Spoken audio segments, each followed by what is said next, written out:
Assalamualaikum warahmatullahi wabarakatuh. Perkenalkan, nama saya Ilma Fitriani dari kelas P1 jurusan Manajemen Informatika. Di video ini saya ingin mereview buku pertama yang judulnya Ayah Ini Arahnya Kemana Ya, karya Khairul Trian. Khairul Trian ini merupakan pemuda kelahiran 26 September 1998 yang berasal dari daerah Lampung, tepatnya di Kalianda.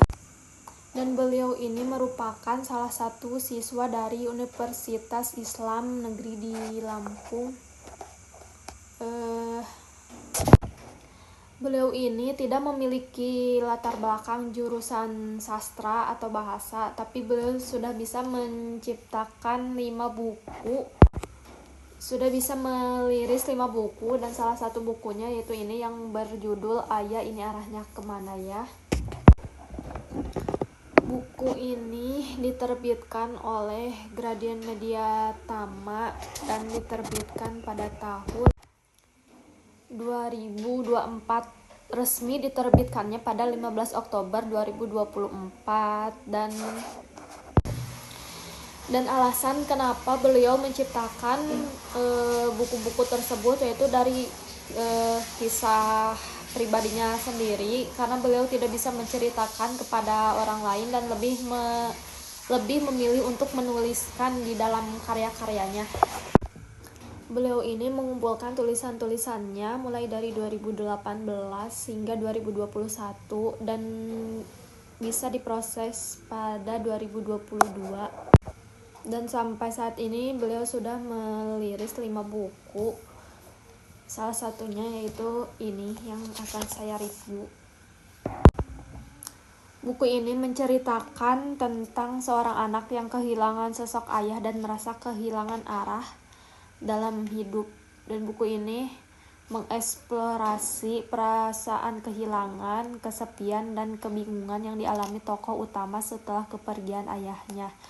Novel ini mengajak pembaca untuk merenungkan pentingnya peran ayah dan bagaimana seorang menemukan kembali arah hidup setelah kehilangan sosok penting tersebut. Inti cerita dari buku ini yaitu seorang anak yang dimulai dengan kisah seorang anak yang kehilangan ayahnya. Sosok selama ini menjadi panutan jalan hidupnya dan merasa kehilangan arah tanpa kehadiran ayah. Tokoh utama ini merasa kehilangan arah dan tujuan hidup seperti seorang pelaut yang kehilangan kompas di tengah lautan. Di buku ini ada perjalanan emosionalnya juga, di mana pembaca diajak mengikuti perjalanan emosional tokoh utama yang berjuang untuk menerima kenyataan, menemukan kembali kekuatan batin, dan mencari makna hidup yang baru. Dan di buku ini ada kutipan yang saya suka di halaman 47. Ini tentang anak tengah yang terbiasa tidak terlihat itu. Di dalamnya ini hanya biasa diam dan tangisannya tidak lagi bersuara, sebab isi kepalanya semakin ramai semenjak ayah pergi.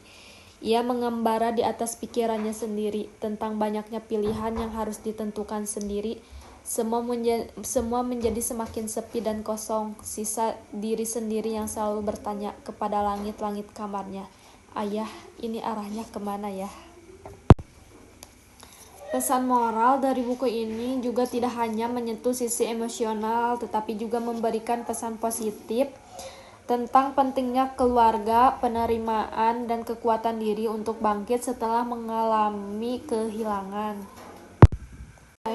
Oh Soo-yang, dosen dan pakar komunikasi terkenal di Korea Selatan, dan buku ini diterjemahkan oleh Asti Ningsih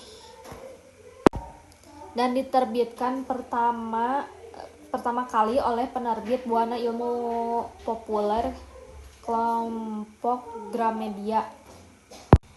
Buku ini sudah menjalani 5 kali proses cetakan dari April 2018 sampai Desember 2018. Keunggulan dari buku ini yaitu kalimat-kalimatnya yang singkat dan tidak berbelit-belit, tetapi mengena di hati. Buku ini sangat berguna untuk para siswa dan dosen pengajar yang harus memberikan kuliah. Di sini di buku ini isinya tentang di dalam buku ini ada beberapa cara untuk pintar mendengar, pandai berbicara, bertanya ucapan ditentukan oleh dalam isinya, apa lagi, pembawa acara, dan ada teknik membujuk, kualitas ucapan yang menidurkan, ucapan khusus yang memikat hati, suatu kata kunci yang tepat lebih baik daripada 10 ungkapan. Sini banyak daftar isinya. Ada penyebab takut bicara, seni-seni untuk berbicara lah ini bukunya. Bukunya belum saya baca semua, baru sebagian karena ini tebal banget ya, jadi belum saya baca sebagian. Kalau menurut beliau, bicara itu ada seninya, yang ditulis dari buku ini ya, yang bicara itu ada seninya, yang ditulis oleh Oh Soo-hyang. Di dalam buku ini penulis menjelaskan tentang bagaimana melatih logika dalam berbicara, sehingga kita bisa berbicara ada isinya atau ada nyawanya. Tidak hanya itu, penulis juga memberitahukan lewat tulisannya seperti dari mana datangnya kesan pertama, apa ucapan yang membuat ilfil, dan penyebab takut bicara. Dan di bab pertama ini penulis juga menuliskan bagaimana agar lawan bicara kita tertarik untuk mendengarkan cerita kita lewat storytelling. Dan ada satu hal yang membuat menarik dalam bab ini, yaitu kalimat berbicaralah layaknya seorang pemimpin, maka mimpimu akan menjadi nyata. Dan di bab 4 penulis memberitahukan 10 aturan komunikasi yang perlu diingat. Salah satunya 30 detik di bibir sama dengan 30 tahun di hati. Sepatah kata yang kita ucapkan mungkin saja akan mengubah kehidupan seseorang. Penulis juga mengingatkan bahwa kita hidup di zaman yang serba berubah. Tidak cukup jika hanya mengambil satu sumur, maka perluaslah.